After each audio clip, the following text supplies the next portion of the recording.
하나님의 말씀, 오늘은 마태복음 20장 20절로 28절까지 보겠습니다.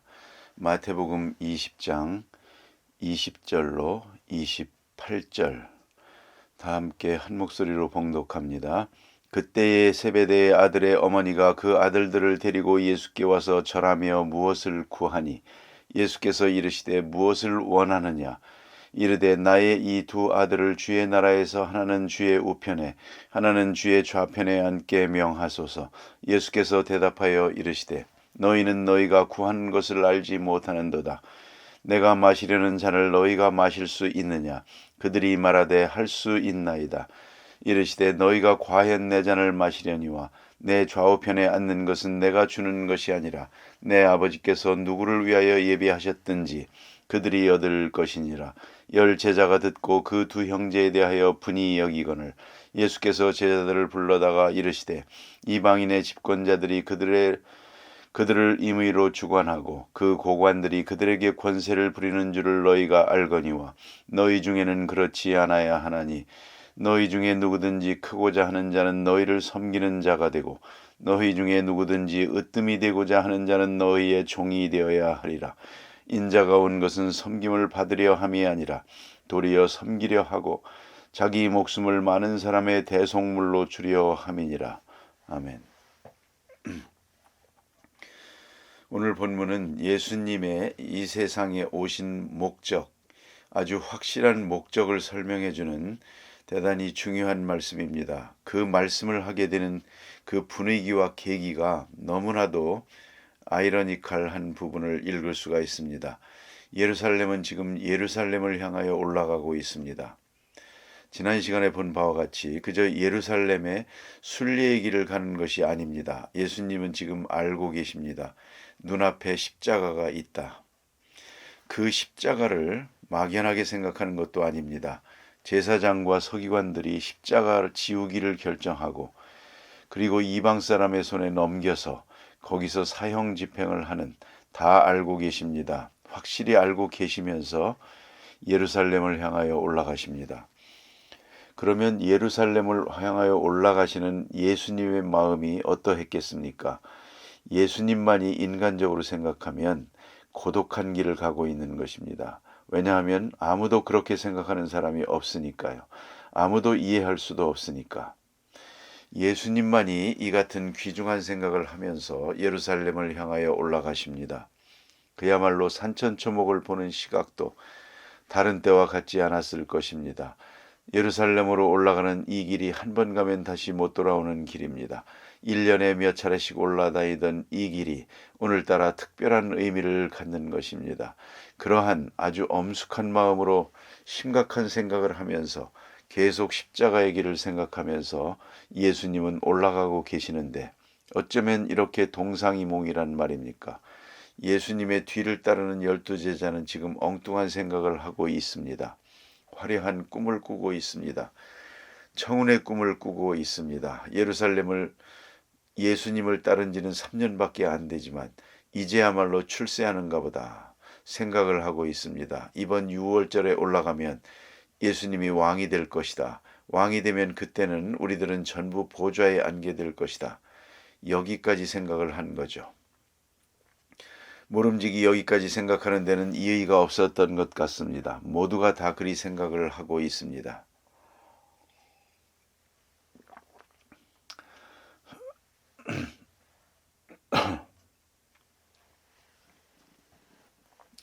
그래서 아주 신바람이 납니다. 한편 두렵기도 하지만 어깨가 으쓱해집니다. 이제는 팔자 고치긴다.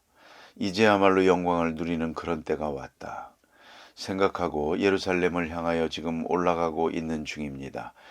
그러니 예수님은 십자가를 바라보며 올라가고 제자들은 왕의 보좌를 생각하며 올라가는 12제자의 마음속에 또 복잡한 생각이 생겼습니다. 이제 예수님을 가운데 두고 12보좌가 열리겠는데 그러면 누가 우편이고 누가 좌편이냐는 거죠. 여기 또 신경을 쓴 것입니다. 생각하면 12사람 중에 하나 됐다는 것만 가지고도 만족하지. 뭐 그만하면 됐지. 그걸 또 사람이라는 게 끝이 없단 말입니다. 우편이냐 좌편이냐 이겁니다. 이러고 보니까 특별한 고민을 하게 되는 사람이 있습니다.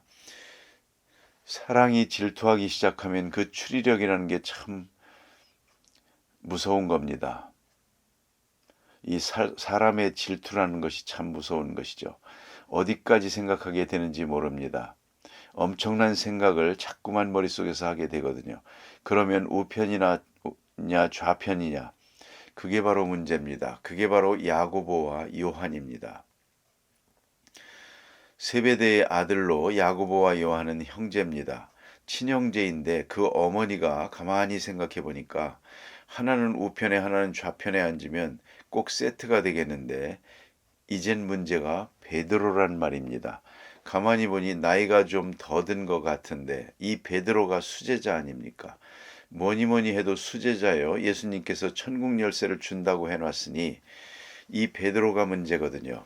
그래, 베드로가 우편에 앉으면 내 아들 중에 하나가 좌편에 앉을 것인데 그러면 형이냐 동생이냐, 이게 문제입니다. 야고보가 형이고 요한이 동생입니다. 여기 성경에는 없지만 한바탕 고민을 했을 것 같습니다. 아마 다툼이 있었을 것입니다. 왜냐하면 당연히 베드로가 옆에 앉을 것이고 이 아마 좌편에는 형이 생각할 때 그래도 순서가 있다. 내가 형 아니냐, 내가 거기에 앉을 거다. 요한은 천만의 말씀입니다. 예수님의 사랑은 납니다. 그는 예수님이 특별히 사랑하셨습니다. 모름지기 전설대로 보면 12제자 중에 제일 나이가 어렸답니다. 아무튼 추상적으로 그린 그림이지만 요한은 아주 예쁩니다. 꼭 여자 같습니다. 그래서 요한은 예수님이 나를 특별히 사랑합니다. 그런 거로 내가 앉을 겁니다. 형제간에 형이냐 동생이냐 다투게 됐거든요. 이런 다툼이 있을 때 이걸 해결하라고 한 사람이 바로 어머니입니다. 그럴 것 없다. 내가 가서 로비를 해야 되겠다 생각하는 것이죠. 이제 예수님을 따라오면서 이 여자가 예수님 앞에 무엇을 구합니다. 오늘 본문의 장면을 우리가 한번 상상할 수가 있습니다. 떳떳하지 못한 말을 하다 보니까 말도 얼얼했을 것 같습니다.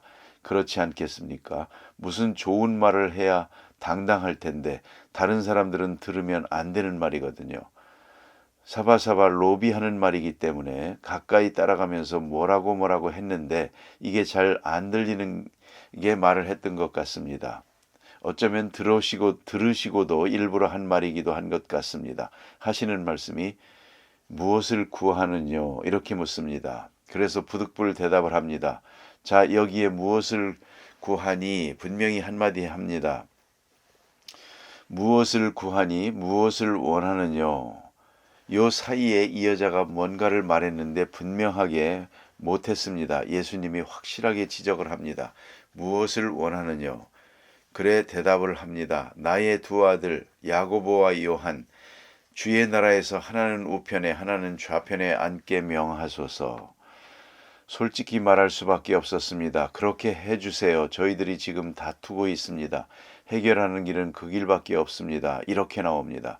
여기에 괄호하고 한 줄 더 넣어야 됩니다. 그게 뭐냐면 베드로는 빼놓고요. 그 말 아닙니까? 요한과 야고보가 앉으면 베드로가 갈 데가 어딥니까? 수제자는 빼놓고 내 두 아들 우편에 좌편에 앉게 해주세요. 이렇게 요구하게 됩니다. 그때 예수님께서 말씀하십니다. 너희 구하는 것을 너희가 알지 못하는도다. 내가 원하는 것이 무엇인지, 그것을 얻기 위해서는 과정이 어떠한지, 거기까지 가는 과정이 얼마나 험한 것인지 전혀 계산하지 못하고 있습니다. 우리는 모든 데서 우연을 원합니다. 그러나 주님은 그렇지 않습니다. 우리는 그냥 직선적으로 손바닥에 올려놓아 주기를 바라지만 그것을 받으려면 거기까지 도달하는데 중요한 코스가 있다는 걸 잊지 말아야 됩니다. 거저 받은 것이 아닙니다. 그래, 오늘 여기에 너는 내가 무엇을 구하고 있는지를 내가 모르고 있다. 참 심각한 말씀입니다. 요새들 음악을 하려고 애쓰고 그러는데요. 그런 아이들 보고 어느 음악대학 교수가 그런 얘기를 합니다.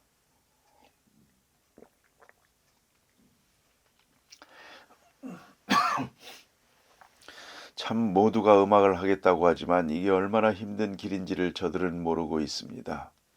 나는 이왕 이 길에 들어섰지만 내 자녀들은 절대로 안 시킬 겁니다.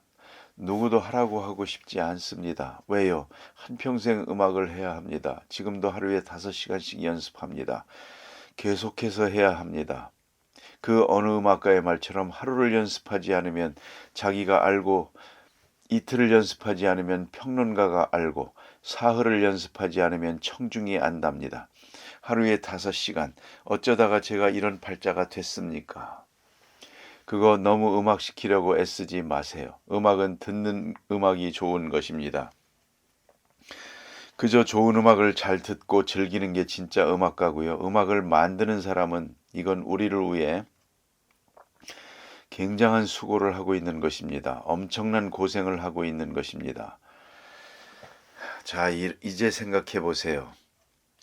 음악가라고 하는 영광을 얻기 위해서 얼마나 많은 고생이 따라가야 합니까? 거저 하늘로부터 떨어지는 게 아니거든요. 예수님의 우편에 좌편에 앉고 내가 무엇을 얻고자 한다. 그것이 거저 얻어지는 것이 아닙니다. 그래 예수님이 딱 정확하게 지적하십니다. 내가 마시려는 잔을 너희가 마시겠느냐? 내가 왕이 되기 위해서 마시는 잔을 내가 마시겠느냐? 내가 메시아 되기 위해서 마시는 잔을 내가 마시겠느냐 하고 말합니다. 그런데 놀라운 것은요. 무슨 포도주인 줄 알았나 보죠. 마시겠습니다. 그럽니다. 여기에 참 재미있는 말씀이 있습니다. 마시겠습니다 할 때에 도대체 뭔지나 알고 대답하는 거냐? 예수님은 그렇게 지적하지 않았습니다. 이해가 부족하다고 꼬집지도 않았습니다. 그리고 그렇지, 마실 수 있지 하고 말합니다. 그러나 좌우편에 앉는 것은 하나님이 하실 일이다 하고 말씀하십니다.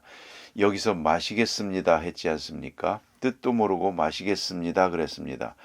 야고보가 맨 먼저 죽었습니다. 12 제자 중에 맨 먼저 그는 순교당합니다. 바로 이 대답 때문에 마시겠습니다. 그러면 마셔. 죽었죠. 알아서 하세요. 이게 중요한 대화입니다. 자, 이제 그리고 10 제자가 이 2 제자에 대해서 질투했습니다. 보니까 분이 여기거늘 저희들이 베드로를 빼놓고 저희들이 앉겠다고 지금 교섭을 하고 있어. 많지 않은 12 제자가 지금 하나가 되질 못합니다. 서열 다툼을 합니다. 누가 우이냐, 누가 다음이냐. 이들은 서열에 민감하게 되었습니다. 자, 이제 불을 끄는 일은 예수님의 대답입니다. 여기 보니 누구든지 크고자 하는 자는 섬기는 자가 되고 너희 중에는 그렇지 아니하니 새로운 질서를 말씀하고 있습니다. 정치가들 로마 사람들은 저렇게 집권자들이 자기들의 권력을 행사하고 살아가지만 너희는 그렇지 않다. 권력 투쟁이 아니고 이제는 하나님이 주시는 것을 받아야 한다. 그래서 종이 되어야 하리라 그럽니다. 크고자 하는 자는 섬기는 자가 되고 높고자 하는 자는 낮아질 것이다. 그렇다면 오로지 섬기는 마음으로 출발해야 된다. 너희 중 으뜸이 되고자 하는 자는 너희 종이 되어야 하리라. 먼저 종이 되어야 하리라. 인자가 온 것은 하고 예수님 자신이 말씀합니다. 나는 섬기려 왔다. 이 사람들아 너희는 섬김 받으려고 하느냐. 얼마나 참 심각한 말씀이요. 나는 섬기려고 왔는데 너희는 섬김 받으려는 게 목적이냐 이 말입니다. 결혼 주례하면서 그런 얘기를 해봅니다. 사랑은 섬기는 마음이요. 오로지 섬기는 마음. 오늘 결혼식하고 이제 신혼여행 가서 잠자리에 들기 전에 촛불을 켜놓고 둘이서 기도하고 성경을 읽고 그리고 이렇게 말할 수 있을까 하고 물어봅니다. 이제부터 당신은 나의 영원한 주인이요. 나는 영원한 당신의 종입니다. 라고 말할 수 있을까 물어봅니다. 결혼식에서는 한다고 그럽니다. 했는지 안 했는지 확인은 안 되지만 나는 영원히 당신의 종입니다. 아내가 남편에게, 남편이 아내에게 하라고 그럽니다. 대단한 결심입니다. 정말로 그렇게 말하고 그렇게 시작만 한다면 무슨 문제가 있겠습니까? 섬기는 마음, 깨끗이 섬기는 마음, 조금이라도 되돌려받고 싶지 않은 마음. 그는 나의 왕입니다. 그가 기뻐하고 그가 행복하다면 내가 무슨 일이라도 좋아요. 그런 마음으로 말입니다. 그렇게 높여서 섬기는 마음, 예수님은 섬기려 왔습니다.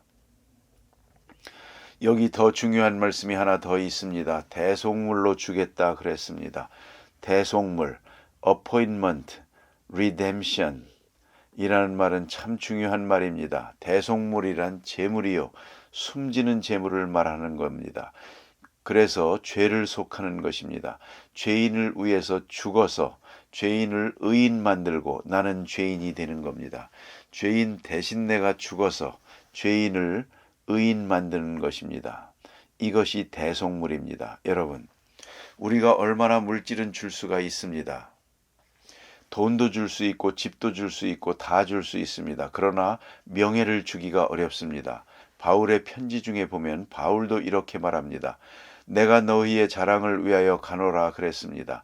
너희들에게 자랑거리가 되기 위해서 나는 희생한다 그겁니다. 여러분, 명예를 남에게 주는 것 참 중요한 것입니다. 조용히 남에게 물려주고 나는 사라지는 겁니다. 그런 이야기가 있습니다. 어느 마을에 구두를 깁는 할아버지가 있는데 그 옆집에는 부자가 있습니다. 그런데 이 부자는 너무 구두셉니다. 온 동네에 소문이 났습니다. 도대체 자기밖에 모릅니다. 저렇게 인색하고. 그런데 이 구두 깁는 할아버지는 구두 기워서 번 돈을 가지고 어디 어려운 사람 있다고 하면 가서 돈을 주고 또 뭐 해주고 부자처럼 돈을 펑펑 쓰면서 구제를 하는 겁니다. 좋은 일을 많이 합니다. 그러니까 저 할아버지는 성자다, 좋은 사람으로 이렇게 높아졌습니다. 그리고 부자는 아주 인색한 할아버지로 소문이 났습니다. 마지막에 부자가 세상을 떠납니다. 세상 떠나고 나니까 이 구두 깁는 할아버지가 돈을 못 씁니다. 도대체 구제를 못 합니다. 그래서 어떻게 요새는 구제를 안 하십니까? 물으니까 그게 내 돈이었나? 그 할아버지 돈이었지. 그 할아버지가 이 구두 깁는 친구에게 돈을 주어서 그로 하여금 봉사하게 하고 자기가 돈 많은 부자가 누구에게 구제하는 거 반갑지도 않고 소용도 없다고 생각했기 때문에 자기 이름을 다른 사람에게 준 것입니다. 그걸 잊지 말아야 됩니다. 또 있습니다. 의를 주는 것입니다. 의, 최대의 선물이 의입니다.